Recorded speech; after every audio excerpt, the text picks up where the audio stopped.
Thousands of people vanish every year, just gone, leaving behind so many questions. And today, we're going to look closely at one of those cases, the disappearance of Annabelle Huarez from Odessa, Texas, back in 1997. Yeah, and this case is especially interesting because the police didn't really react quickly at first. We're going to be going through reports from the police and a private investigator, even interviews. And we'll see how those early assumptions really affected everything. It already sounds like it's going to be complicated. Annabelle was 29, a mother of two.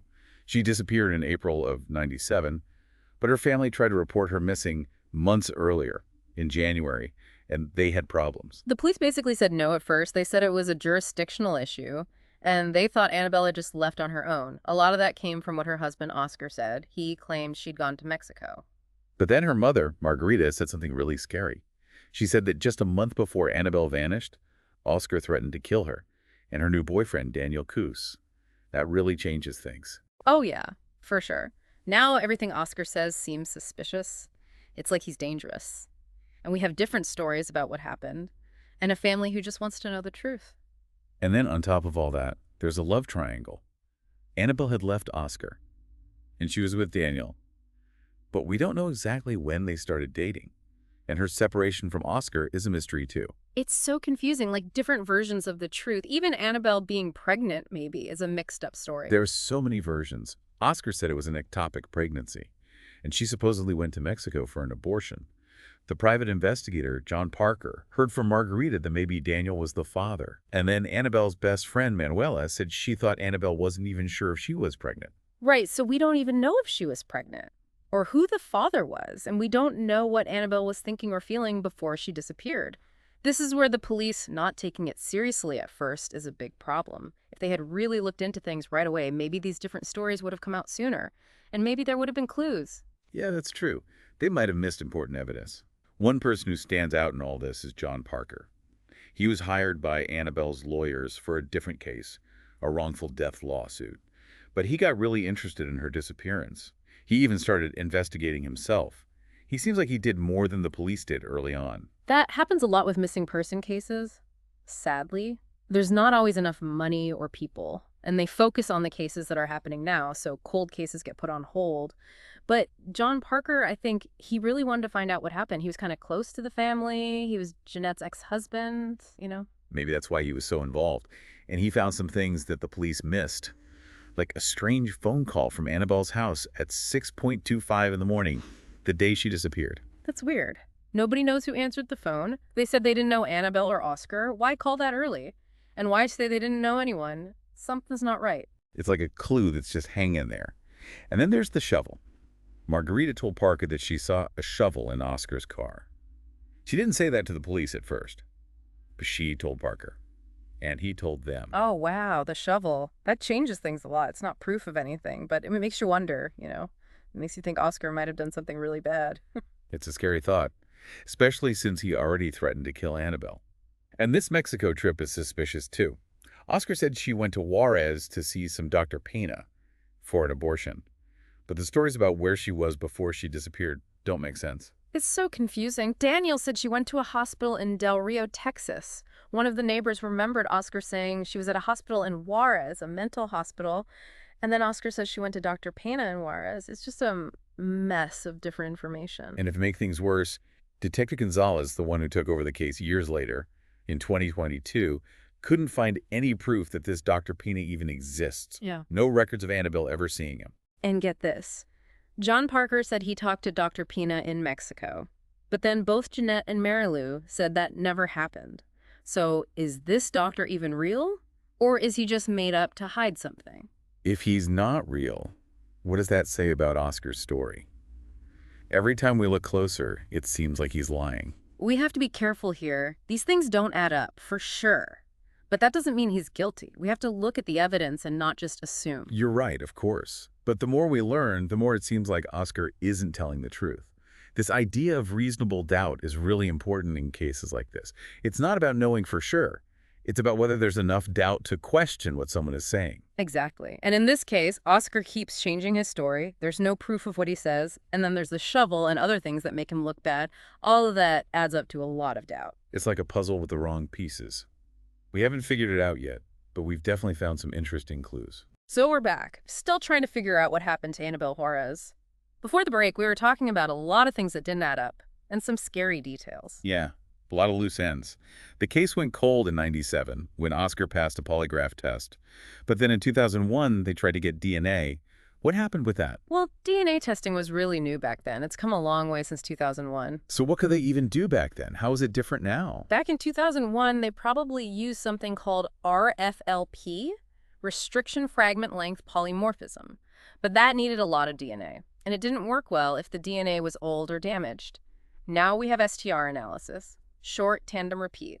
That can get results from even tiny bits of DNA, even if it's old. So maybe if they tested the evidence again with the new technology, they could find DNA they missed before. Exactly. DNA technology has totally changed how we solve old cases. Something that didn't give us answers 20 years ago might tell us everything now. That's amazing. But they couldn't get the DNA in 2001, right? They wanted to test Annabelle's son, Treasure. But Oscar said he was going into the military. Do you think he was trying to stop them? It's possible. It's something investigators would have to look into. Oscar's done a lot of things that make you wonder. He keeps changing his story. He doesn't want to give information. He doesn't cooperate. It's all suspicious. And remember how he changed what he said about Annabelle smoking marijuana? First he said she smoked a lot. Then he said it wasn't that much. Why would he do that? That's a good point. It's almost like he's trying to make people think something specific about her. Like maybe he thought if people thought she did drugs, they would believe she just disappeared. Or that she wasn't reliable. Like he's trying to trick people. Make them think bad things about Annabelle so they don't suspect him. And then there's the settlement money from that lawsuit. He had Annabelle declared dead and took the money. And her family didn't even know. Wow. That's shocking. And really wrong, you know. To make money from your wife disappearing while her family is still looking for her, that tells you a lot about him, maybe what he really cares about. It makes you think, was he just sad and wanted to move on? Or was it something much worse? Yeah. And then there's the police report from 1992. Oscar was arrested for hitting Annabelle. He told Detective Gonzalez it wasn't a big deal, but it shows he was violent towards her. Right. That tells us something about their relationship. A lot of times, domestic violence is about control. And this report makes it seem like Oscar was trying to control Annabelle. It's scary to think about. If he hurt her before, maybe he had something to do with her disappearing. But we have to remember, he was never charged with anything related to that. That's right. We can't say he's guilty just because we think he might be. But all these things together tell a story. The way he changes his story, the money, the violence, it all needs to be investigated. It's like he wants us to see the connections, but not understand them. But the more we learn, the worse it looks for him. What about the private investigator, John Parker? He was really involved. What did he find? Was it different from what the police found? John Parker's notes are really interesting. He wasn't a real detective, but he really wanted to know what happened to Annabelle because he knew the family. Yeah, and it seems like he found things that didn't match up with what the police were saying. Exactly. That's what makes his notes so important. He talked to Oscar before the police did. And he noticed that Oscar said different things about Daniel. At first, he said good things about him. Then he said Annabelle was scared of him. He also said Annabelle wanted to go to Mexico. There's that inconsistency again, like he's telling everyone a different story. But Parker noticed right away. The police didn't. Yeah, and he didn't just ignore it. He asked Oscar about the different things he was saying. And he talked to other people, like Margarita Manuela. He wasn't afraid to ask tough questions. It seems like the police didn't do that at first. He was like a real detective, digging deep and not just believing everything he heard. That's what solves these old cases sometimes. You need someone who won't give up. Parker's notes are a bit messy, but they show us how complicated the relationships were and all the different stories people told. And don't forget about the shovel. Margarita said she saw it in Oscar's car. She didn't tell the police at first, but she told Parker, and then he told them. What do you think that means? The shovel is a big deal in this case. It makes you think about burying something, hiding something, maybe a crime scene. We don't know for sure, but it's hard to ignore. Yeah, it makes you think. Now, it doesn't sound like Annabelle just went to the bus station. It sounds like something bad happened. No. It's like in those stories where they show you a gun at the beginning, you know it's going to be important later. Exactly. And now we have all these questions. Why was there a shovel? Was he gardening? Or was it for something bad? Did he use it to hide evidence? Or, even scarier, to bury Annabelle? It's terrifying to think about. And it shows how important it is to pay attention to every little detail. Even something small could be the key to solving the whole mystery. So we're back, still digging into the disappearance of Annabelle Juarez. It feels like we've uncovered more questions than answers. It definitely makes you think about people, and how hard it is to know what's really true. And even when something awful happens, people still hope.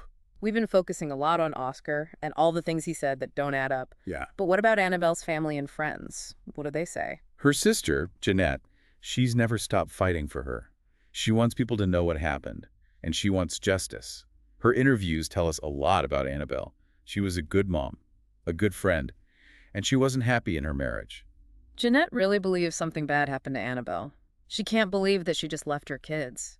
You can hear it in her voice, all the pain and anger, and how much she wants to know the truth. She says Annabelle wanted a new life. She wouldn't have left her children. And then there's Daniel, the boyfriend. His story changes too. But he also says that Annabelle was scared of Oscar, and that she would never have left her kids. He said Annabelle told him she was going to Mexico for an abortion, which kind of matches up with Oscar's story. But we still don't know for sure. There's nothing that says she actually had an abortion. Oh, and Manuela, Annabelle's best friend. She said some men came to the house asking for money. Maybe there was something going on that we don't know about. Drugs or something. Could that be important? Maybe. It's worth looking into. Was Annabelle involved in something dangerous? Did those men have something to do with her disappearing? It just makes the whole thing even more complicated. Every time we think we're getting somewhere, something else pops up. But at least Detective Gonzalez is still working on the case. She's the one who started looking at it again. She didn't want Annabelle's story to be forgotten. Detective Gonzalez is a great example of how to work on cold cases. She doesn't give up. She pays attention to every detail. And she cares about what happened to Annabelle and her family. She's trying to find new DNA evidence. She's talking to witnesses again. Yeah. And she's looking at every possibility. She's not just going over the old stuff. She's looking at it with fresh eyes. And sometimes that's all it takes, one person who won't quit. That can be the difference between a case staying cold and finally getting answers. So after all this, after going through every little thing and every story, what do we know for sure about what happened to Annabelle? Sadly, we still don't have the whole truth. We have bits and pieces, stories that don't match up, and a trail that disappears in Mexico. It's frustrating, right? To be this close and not know what really happened. It is. But even though we don't have all the answers, Annabelle's case teaches us important things. It shows us why we need to stop domestic violence before it gets worse, why the police need to investigate these cases carefully from the beginning, and how new science can help us solve old mysteries.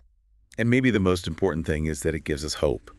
Hope that someday we'll know what happened, that justice will be done, and that Annabelle's family can finally stop wondering. That's what keeps investigators like Detective Gonzalez going, that hope.